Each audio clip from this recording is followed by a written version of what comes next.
नमस्कार दोस्तों, story short पर आप सभी का दिल से स्वागत है। दोस्तों, ये कहानी आपको ले जाएगी ब्रिटिश दौर के उस डर और रहस्यपूर्ण जंगल की दुनिया में, जहां हर सन्नाटा कुछ कहता है और हर अंधेरा किसी राज को छुपाए बैठा है। घने जंगल, ठंडी धुंध और आधी रात को किसी अनजान जानवर की भारी सांसों की आवाज। ये कोई कल्पना नहीं, बल्कि एक सच्ची घटनाओं से प्रेरित कहानी है, जो 100 साल पहले मध्य प्रदेश के उन जंगलों में घटित हुई थी, जहां इंसानों से ज्यादा बाघों की हुकूमत चलती थी। एक ऐसा डाक बंगला जहां दिन में भी सन्नाटा पसरा रहता था। एक ऐसा केयर टेकर जो रहस्यमय तरीके से अचानक गायब हो गया। और एक ऐसा रेंज अफसर जो अपने कर्तव्य निभाते निभाते मौत के बेहद करीब पहुंच गया। आज की ये कहानी सिर्फ जंगल और बाघों की नहीं है। ये डर, रहस्य और उस अनदेखे खतरे की कहानी है, जो अंधेरे में चुपचाप सांस ले रहा था। अगर आपको सच्ची घटनाओं पर आधारित रहस्यमयी और भयावह कहानियां पसंद है, तो इस चैनल को सब्सक्राइब कर लीजिए और बेल आइकन दबाना मत भूलिए, ताकि आने वाली हर डरावनी कहानी आप तक सबसे पहले पहुंच सके। और इस कहानी को आखिर तक जरूर सुनिए, क्योंकि जैसे जैसे रात गहराएगी, जंगल की खामोशी टूटेगी और वह राज सामने आएगा जिसने कई जिंदगियों को हमेशा के लिए बदल दिया। तो चलिए, वक्त में पीछे चलते हैं साल 1910 में, सिवनी के उस खतरनाक जंगल की ओर, जहां से ये डरावनी दास्तान शुरू होती है, जिसका नाम है डाक बंगला, भाग पहला। दोस्तों, साल था 1910 और मध्य प्रदेश के सिवनी जिले का वह घना और खतरनाक जंगल, जिसे ब्रिटिश दौर में सेंट्रल प्रोविंस फॉरेस्ट कहा जाता था, उन दिनों पूरे हिंदुस्तान में बाघों के आतंक के लिए कुख्यात हो चुका था। यही इलाका आज के पेंच और कान्हा टाइगर रिजर्व के नाम से जाना जाता है, जहां दूर दूर तक फैले साल और सागौन के ऊंचे पेड़, उलझी हुई लंबी बेलें और हर सुबह उठती धुंध इस जंगल को इंसानों के लिए और भी भयावह बना देती। उसी सर्दी की एक सुबह, ठीक 10 बजे, वन विभाग का रेंज अफसर एडवर्ड हॉकिंग हर महीने की तरह अपने नियमित निरीक्षण पर निकल पड़ा था। उसके साथ उसका एक भारतीय सहायक रामचरण था, और दोनों अपने अपने घोड़ों पर सवार होकर धीरे धीरे जंगल की ओर बढ़ चले। जंगल की ठंडी हवा चेहरे से टकरा रही थी, और घने कोहरे के कारण सामने का रास्ता मुश्किल से दिखाई दे रहा था।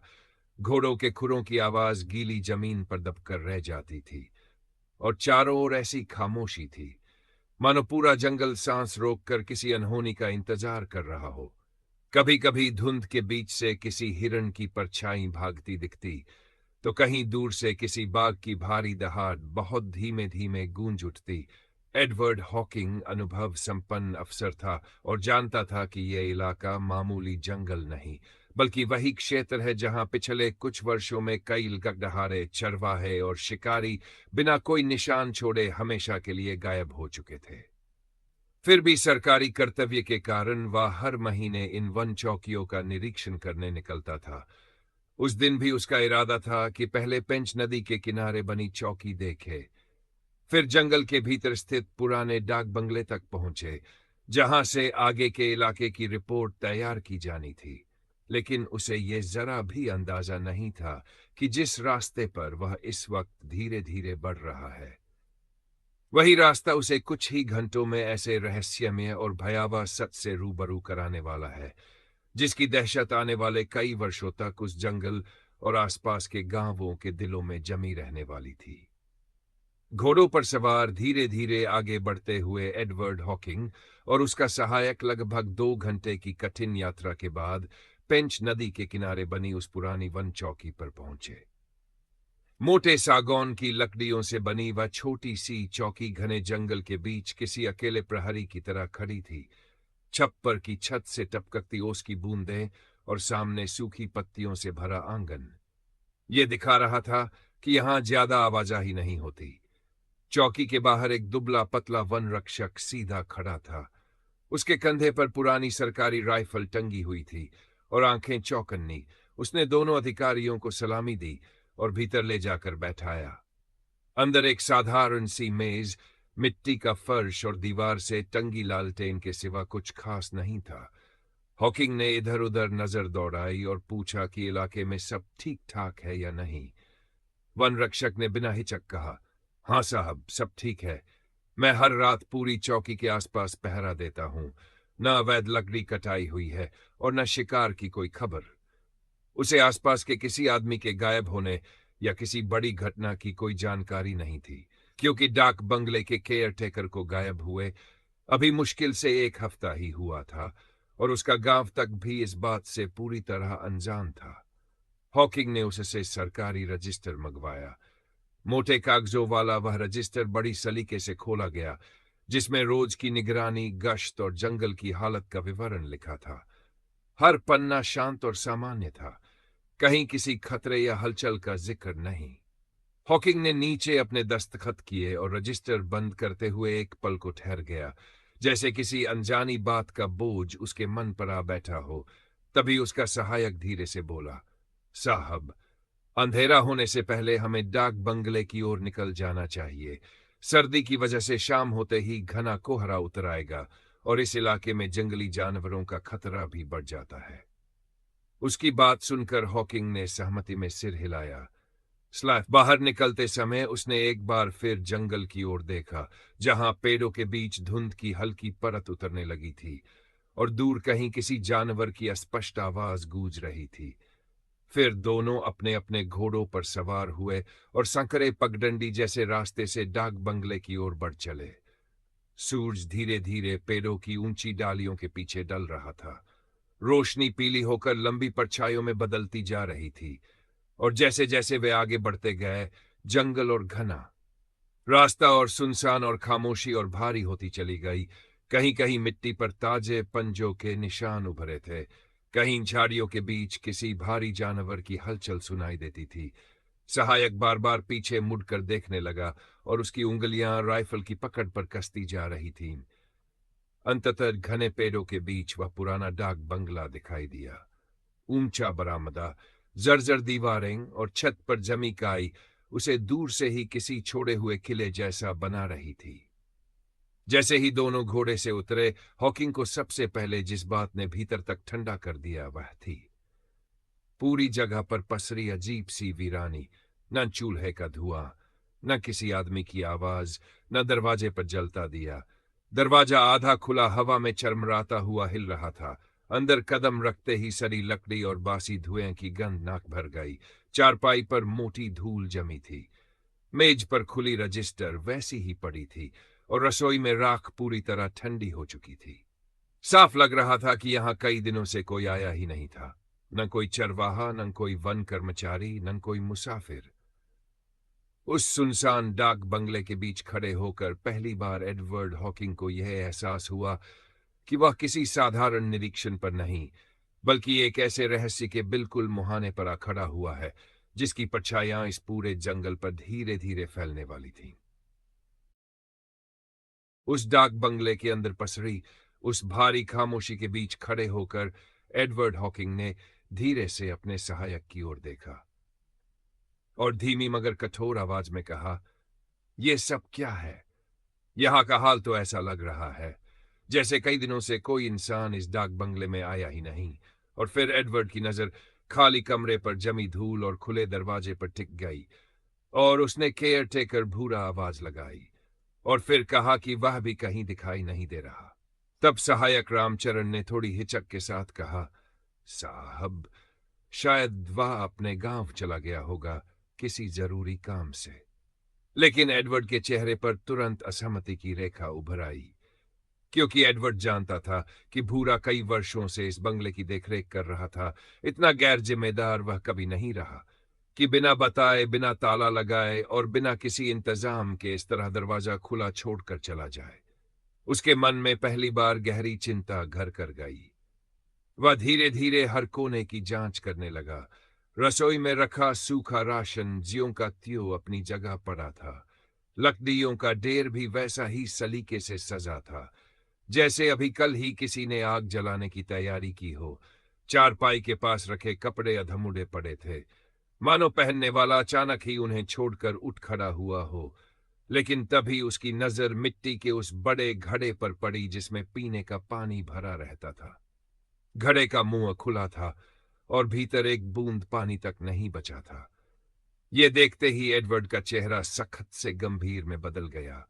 उसकी भौहें सिकुड़ गई और आंखों में गहरी चिंता उतर आई, क्योंकि वह अच्छी तरह जानता था कि इस जंगल में पानी सबसे जरूरी चीज होती है और भूरा बिना पानी भरे कभी रात नहीं गुजारता।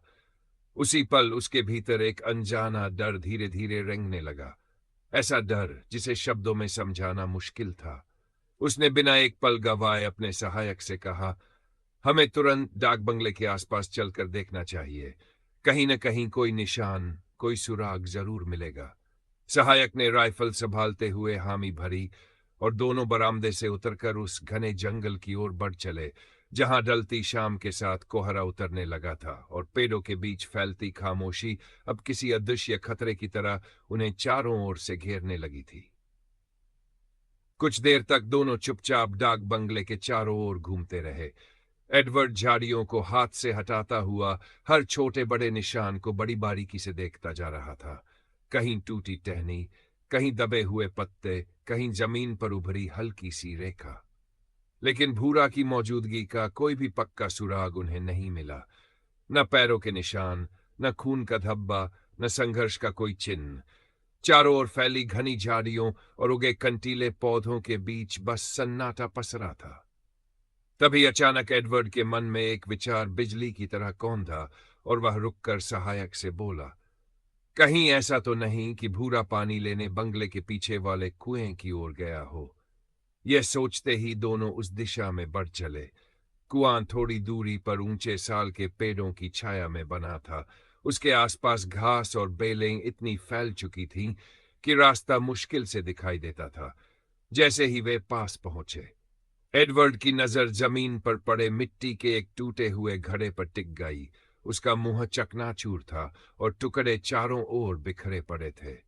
यह साफ दिखा रहा था कि पानी भरते वक्त वह अचानक गिरा या किसी के हाथ से छूट गया होगा। लेकिन सबसे अजीब बात यह थी कि वहां भी किसी इंसान या जानवर के ताजा निशान नहीं थे। जमीन सूखी और सख्त हो चुकी थी। पत्तों की मोटी परत पुराने पद चिन्हों को पूरी तरह ढक चुकी थी। लगता था यह सब कई दिन पहले हुआ था और समय ने सारे निशान बेरहमी से मिटा दिए थे।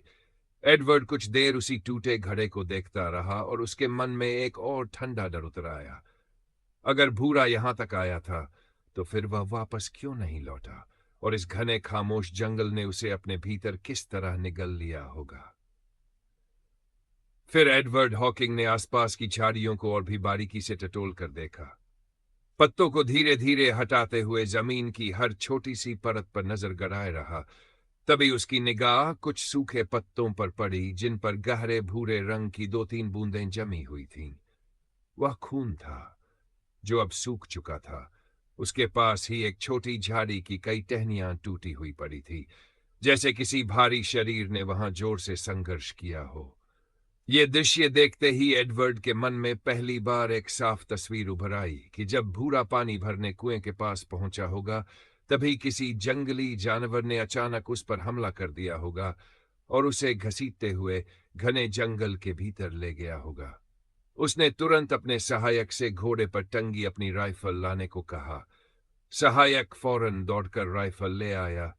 एडवर्ड ने उसे थामते हुए शांत लेकिन कठोर स्वर में कहा कि वह टूटी हुई झाड़ियों की उसी दिशा में कुछ दूर तक खोजबीन करने जा रहा है और तब तक वह बाहर रसोई में आग जलाकर खाने की तैयारी करे। मगर सहायक घबराते हुए बोला कि साहब, इस तरह अकेले जाना ठीक नहीं होगा। इस जंगल में खतरा बहुत ज्यादा है। मैं भी आपके साथ चलूंगा। लेकिन एडवर्ड ने सिर हिलाकर उसे रोक दिया और कहा कि वह बस थोड़ी दूर तक ही जाएगा और अंधेरा होने से पहले लौट आएगा, क्योंकि जब तक दिन की रोशनी बाकी है तब तक भूरा का पता लगाने की कोशिश करना जरूरी है। उसकी बात मानकर सहायक भारी मन से लौट गया और आग जलाने की तैयारी में जुट गया। अब एडवर्ड उसी टूटी झाड़ी के पास से आगे बढ़ने लगा, जिसके पत्तों पर सूखा खून दिखा था। वह झाड़ियों को हाथ से अलग करता हुआ बहुत धीमे कदमों से आगे बढ़ रहा था। राइफल सीधी सामने तानी हुई थी, उंगली ट्रिगर के पास तैयार और आंखें हर दिशा में चौकन्नी। नीचे मिट्टी, गिरे पत्ते, टूटी टहनियां। हर छोटी चीज को वह शक की नजर से देखता जा रहा था। हर कदम के साथ उसके दिल की धड़कन तेज होती जा रही थी, क्योंकि जैसे जैसे वह आगे बढ़ रहा था, जंगल और भी घना, और भी नम, और भी अंधेरा होता जा रहा था। पेड़ों के तने पास पास सिमटते जा रहे थे। जमीन पर काई की मोटी परत फैलती जा रही थी, और हवा में सड़ते पत्तों व गीली मिट्टी की तीखी गंध चारों ओर घुल गई थी। ठंडी हवा उसके चेहरे से टकराकर अजीब सी सिहरन पैदा कर रही थी, लेकिन अभी तक उसे कोई नया ताजा निशान दिखाई नहीं पड़ा था, और अब डाक बंगले से चले हुए लगभग आधा घंटा बीत चुका था। आसपास जितना भी एडवर्ड देख सकता था, न उसने पूरी सावधानी और धैर्य के साथ हर दिशा में नजर दौड़ा ली। झाड़ियों के बीच झांका, पेड़ों के तनों के पास देखा, जमीन पर गिरे पत्तों को पैर से हटाकर नीचे मिट्टी तक परखी, लेकिन कोई भी ऐसा ठोस सबूत नहीं मिला जिससे यह साफ हो सके कि भूरा के साथ आखिर हुआ क्या था। न कोई ताजा पदचिन्ह, न खून का नया निशान, न किसी जानवर की साफ मौजूदगी का प्रमाण। और अब जैसे जैसे समय बीत रहा था, जंगल का रंग भी बदलने लगा था। रोशनी तेजी से फीकी पड़ रही थी, पेड़ों की छायाएं लंबी होकर एक दूसरे में घुलने लगी थी, और चारों ओर हल्की हल्की धुंध उतरने लगी थी। आगे की ओर घना जंगल और भी अंधेरा दिखाई दे रहा था, जहां सूरज की आखिरी किरणें भी मुश्किल से पहुंच पा रही थी। एडवर्ड को यह अच्छी तरह समझ आ गया कि अब और आगे बढ़ना न तो समझदारी होगी और न ही सुरक्षित, क्योंकि रात बस होने ही वाली थी, और इस इलाके में अंधेरा होते ही जंगली जानवरों की हलचल कई गुना बढ़ जाती थी। इसलिए उसने भारी मन से खोज यहीं रोकने का फैसला किया और डाक बंगले की ओर लौटने लगा। वापसी में से वह तेज तेज कदमों से चलता हुआ बार बार पीछे मुड़कर देखता रहा। हर झाड़ी की सरसराहट, हर सूखी टहनी की चरमराहट उसे चौंका देती थी। ऐसा लग रहा था जैसे कोई अदृश्य आंखें झाड़ियों के भीतर से हर पल उस पर निगाह रखे हुए हों। दिल की धड़कन तेज थी और राइफल की पकड़ और भी कस चुकी थी। कुछ देर बाद जब वह आखिरकार डाक बंगले के पास पहुंचा, तो बरामदे से उठता धुएं का पतला सा धागा देखकर उसे हल्की राहत मिली। भीतर झांकने पर उसने देखा कि उसका सहायक रसोई में आग जलाए हुए था और चुपचाप खाना बनाने में जुटा था। लेकिन एडवर्ड के चेहरे पर अब भी गहरी चिंता की लकीरें साफ दिखाई दे रही थी, क्योंकि उसे अच्छी तरह एहसास हो चुका था कि ये जंगल अब सिर्फ शांत और वीरान नहीं, बल्कि किसी भयानक रहस्य को अपने भीतर छिपाए हुए है। वापस लौटकर एडवर्ड हॉकिंग बिना कोई शब्द कहे सीधे बरामदे में रखी लकड़ी की कुर्सी पर जाकर बैठ गया और गहरी चिंता में डूब गया। उसकी आंखें सामने अंधेरे में टिकी थीं, लेकिन मन अब भी उसी जंगल के भीतर भटक रहा था, जहां भूरा रहस्यमय तरीके से गायब हो गया था। उसके चेहरे पर फैली थकान के साथ निराशा साफ झलक रही थी। सहायक रामचरण ने यह देखकर धीरे से पास आकर पूछा, कुछ पता चला साहब? मगर एडवर्ड ने बस बिना कुछ बोले नकार में सिर हिला दिया। उसकी आंखों में छुपी बेचैनी और सख्त खामोशी देखकर रामचरण सब समझ गया और बिना एक भी सवाल किए चुपचाप रसोई की ओर लौट गया। कुछ ही देर में वह एक छोटी केतली में उबलती चाय बनाकर ले आया और एडवर्ड के सामने रख दी। भाप उठाती गर्म चाय के कपों के बीच दोनों कुछ पल खामोशी में बैठे रहे। बाहर जंगल पर धीरे धीरे अंधेरा उतर रहा था। पेड़ों की लंबी परछाइयां बरामदे तक फैलने लगी थी और दूर कहीं किसी उल्लू की पहली कर्कश आवाज गूंज उठी थी। एडवर्ड ने चाय की एक घूंट लेते हुए भारी स्वर में पूछा, रामचरण, भूरा का गांव यहां से कितनी दूर है? रामचरण ने धीमी आवाज में जवाब दिया, साहब, बहुत दूर नहीं, 2-3 कोस ही होगा। यह सुनकर एडवर्ड कुछ पल सोच में डूबा रहा और फिर गंभीर लहजे में बोला, कल सुबह होते ही हम उसके गांव जाएंगे। वहां जाकर इस पूरी घटना की जड़ तक पहुंचने की कोशिश करेंगे। रामचरण ने तुरंत सहमति में सिर हिलाया, लेकिन उसके चेहरे पर भी अब चिंता की रेखाएं उभर आई थीं, क्योंकि बाहर फैलता अंधेरा अब साधारण रात नहीं लग रहा था। ठंडी हवा के झोंके तेज होते जा रहे थे। झाड़ियों के भीतर से बार बार अजीब सरसराहट सुनाई दे रही थी और जंगल की खामोशी धीरे धीरे एक भारी दबाने वाली बेचैनी में बदलती जा रही थी। जैसे कोई अदृश्य खतरा अंधेरे की ओट में बैठा दोनों को चुपचाप देख रहा हो और सही वक्त का इंतजार कर रहा हो। कुछ देर तक एडवर्ड हॉकिंग यूं ही कुर्सी पर बैठा अंधेरे में खोया रहा। मन बार बार उसी टूटे घड़े, सूखे खून और घनी झाड़ियों की ओर लौट जाता था। तभी रामचरण की धीमी आवाज आई, साहब, खाना बनकर तैयार है। वह रसोई से गरम गरम भोजन मेज पर रख गया। दोनों चुपचाप बैठे और बिना ज्यादा बात किए अपना खाना खाने लगे। बाहर अंधेरे पूरी तरह गहरा चुका था और जंगल से आती ठंडी हवा बरामदे में उतर रही थी। खाना खत्म होते ही एडवर्ड ने अपनी राइफल उठाई और डाक बंगले के बाहर खड़ा हो गया। चारों ओर फैलते सन्नाटे को ध्यान से देखने लगा। कुछ ही देर बाद रामचरण भी जल्दी जल्दी बाहर आया और सीधे घोड़ों के तबेले की ओर बढ़ा। उसने पहले ही दोनों घोड़ों को चारा और पानी दे दिया था। अब बस दरवाजा बंद करना बाकी था। उसने तबेले में घोड़ों की पीठ प्यार से थपथपाई, जैसे उन्हें भी इस अजीब रात के खतरे का एहसास हो। फिर मोटे लकड़ी के दरवाजे को जोर से खींचकर बंद किया और लोहे की कुंडी चढ़ा दी, ताकि रात के अंधेरे में कोई जंगली जानवर भीतर घुसने की हिम्मत न करे। बरामदे में लौटकर एडवर्ड एक कुर्सी पर बैठ गया। हाथ में तंबाकू की पाइप सुलगाई और जलती लालटेन की धुंधली रोशनी में जंगल की ओर लगातार ताकता रहा। पेड़ों की काली आकृतियां अंधेरे में हिलती डुलती परछाइयों जैसी लग रही थीं। कहीं दूर से सियार के रोने की आवाज गूंज रही थी, कहीं झाड़ियों के भीतर भारी कदमों की हल्की आहट सुनाई दे रही थी और ठंडी हवा के साथ सड़े पत्तों की गंध हर सांस में भरती जा रही थी। रामचरण भी चुपचाप बरामदे के एक कोने में खड़ा हो गया, आंखें जंगल की ओर जमाए, दिल के भीतर अनजाने डर को दबाने की कोशिश करता हुआ। लगभग 1 घंटे बाद रामचरण भीतर आकर चुपचाप एडवर्ड के लिए बिस्तर लगा दिया और धीमी आवाज में कहा, साहब, आपका बिस्तर तैयार है। कुछ देर और बरामदे में बैठे रहने के बाद एडवर्ड भीतर गया और बिस्तर पर लेट गया। आदतन उसने अपनी राइफल सिरहाने रख ली, जैसे किसी अनजाने खतरे के लिए पहले से तैयार रहना चाहता हो। रामचरण ने मुख्य दरवाजा अच्छी तरह बंद किया, मोटी कुंडी चढ़ाई और फिर अपने बिस्तर पर जाकर लेट गया। बाहर रात धीरे धीरे और गहरी हो रही थी। सर्दी के कारण चारों ओर घना कोहरा छा चुका था और पूरा जंगल उस सफेद धुंध में ऐसे डूब गया था जैसे किसी भूतिया दुनिया का हिस्सा बन गया हो। दिन भर की थकान के बावजूद एडवर्ड की आंखों में नींद नहीं आ रही थी। भूरा के गायब होने की चिंता उसके दिमाग में बार बार घूम रही थी। वह यही सोचता रहा कि आखिर उसके साथ क्या हुआ होगा, और अगर किसी जंगली जानवर ने हमला किया था तो कौन सा जानवर इतना चालाक और खतरनाक था जो इंसान को बिना कोई निशान छोड़े उठा ले गया। रामचरण भी भीतर ही भीतर डरा हुआ था। उसने कुछ नहीं कहा, लेकिन उसके दिल में एक अजीब सा भय बैठ चुका था कि इस डाक बंगले के आसपास कोई बहुत बड़ा खतरा मंडरा रहा है। रात लगभग 11 बजे होगी जब अचानक बाहर से घोड़ों की घबराई हुई हिनहिनाहट सुनाई दी। दोनों झटके से उठकर बैठ गए और सांस रोके बाहर की आवाजें सुनने लगे।